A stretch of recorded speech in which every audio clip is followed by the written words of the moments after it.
Bienvenue, aujourd'hui je vous présente le frère ou le clone, ou appelez-le comme vous voulez, de Starscream, Sunstorm. Je vais mettre le robot de côté et je vais vous montrer le bonus qu'on a avec ce robot-ci. Et ce bonus-là se répète avec tous les Titaniums. Une base, une plaque avec l'insigne de son clan et son nom en dessous, Sunstorm. Très bien fait, plutôt légère quand même, mais bon. Le robot lui-même. On a beaucoup de parties métallisées, ou en métal coulé, pardon, sur ce robot-ci. Toutes les jambes, une grosse partie des bras, ici, sauf ces parties ici, sauf ça, et le corps, tout le torse. Le reste, c'est du plastique. On a du caoutchouc mou pour les poings. Pour ce qui est du reste, même les pieds sont en métal. Très lourd pour un robot de taille de luxe. Très lourd. Question taille. Peut très bien se comparer à Starscream Classics. Même hauteur pratiquement. Sunstorm est un jet cybertronien. Ceux qui ont suivi la série de Dreamwave, vous savez de quoi on parle. On a des roues au poignet qui roulent très bien quand même, elles sont plutôt petites. Point de vue articulation, Sunstorm est articulé, les bras tournent à 360 degrés, les coudes plient, les poignets tournent, les doigts sont tout en point, on ne peut pas insérer d'armes. La tête tourne de gauche à droite. Les jambes d'avant en arrière et de côté comme ça peuvent tourner ici un peu au-dessus du genou. Le genou plie, les pieds également. Et vous avez remarqué qu'on a des click joints au genou et ici. Pour convertir ce robot-là, premièrement, les points faibles.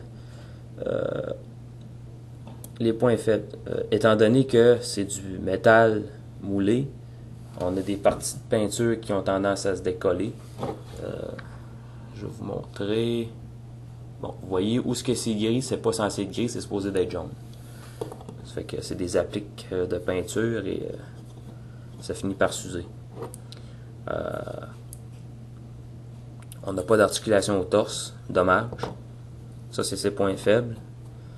Ça tient quand même très bien, mais juste une chose, c'est qu'on finit par avoir une espèce de lousse sur cette articulation-ci, donc c'est pas toujours évident d'avoir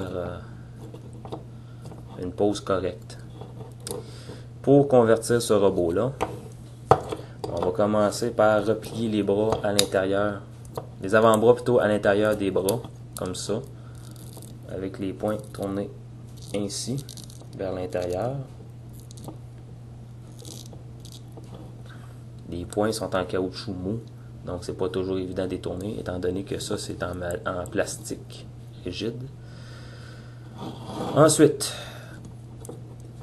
on va mettre les bras comme ça et les ramener vers le haut, comme ça. Ensuite, on va replier ces deux parties ici, peuvent se clipper, ainsi. On peut ensuite tourner les jambes comme ça. Comme ça. Même chose ici. Et on a ici, on va rabattre vers l'avant. Et on va clipper le reste comme ça. Et voici Sunstorm en mode jet cybertronien. Ce moule-ci, on a eu droit à Thundercracker, que je regrette de ne pas avoir acheté. On a eu Skywarp et on a eu Starscream. Et si je ne me trompe pas, on a même eu trust, mais ça reste à confirmer. Celui ou celle qui peut me confirmer, s'il vous plaît, faites-moi part. Étant donné que ça, cette partie ici est en plastique rigide et que c'est très pointu, sécurité oblige, on a mis un bout en caoutchouc, très mou. Le mode jet cybertronien me plaît, j'aime bien ça. Ça me fait penser beaucoup au mode de jet cybertronien de Cybertron Starscream. Très beau jet, j'aime ça. Ça montre que les Seekers étaient sur Cybertron. Vraiment bien fait, bien exécuté. On a l'insigne Decepticon ici, j'ai oublié de le mentionner. Très heureux de l'avoir. J'ai eu de la difficulté à le trouver, mais très heureux de l'avoir. Ceux qui n'aiment pas les Titanium à cause des défauts de fabrication, de conception, je peux les comprendre. J'ai d'autres Titanium. Mon plus gros Titanium que j'ai, plutôt celui que j'aime vraiment le moins, pas le plus gros, mais celui que j'aime vraiment le moins, que j'ai le plus gros problème avec, c'est Rodimus. Rodimus, pour la simple et unique raison que, en mode robot, Rodimus a un très gros vide de torse. Comme vous voyez ici, la roue est trop reculée par rapport à ça, ici. Pour le transformer, lui, c'est très, très simple. On va enlever le canon.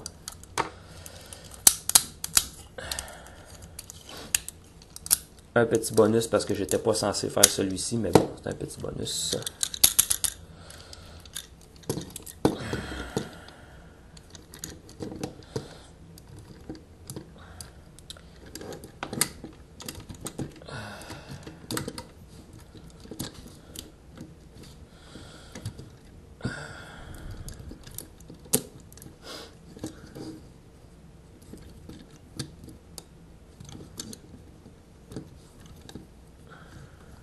Et voilà. Mon plus gros problème avec Rodimus, justement, premièrement, il tient mal en mode robot.